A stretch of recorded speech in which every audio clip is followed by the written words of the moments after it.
Hi friends, நம்ம இப்போ பார்க்க போகிறது சிக்கன் கிரேவி. வாங்க பார்க்கலாம். சிம்பிளாக ஒரு 10 நிமிஷத்தில் எப்படி சிக்கன் கிரேவி பண்ணலாங்கிறது பார்க்கலாம் வாங்க. ஒரு கடாயில் எண்ணெய் ஊற்றிக்கோங்க. பட்டை சீரகம் போட்டு பொரிஞ்சதும் வெங்காயத்தை போட்டு நல்லா வதக்கி விடுங்க.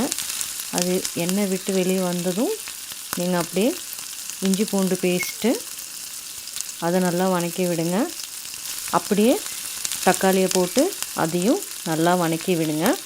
வதக்கி விட்டதுக்கப்புறமா சிக்கனை எடுத்து வாஷ் பண்ண சிக்கனை போட்டுருங்க. போட்டதுக்கப்புறமா அது நல்லா வதங்கி வரும். வதங்கி வந்ததுக்கப்புறம் நான் யூஸ் பண்ணுறது மீனாட்சி குழம்பு மசாலா, மீனாட்சி கரம் மசாலா.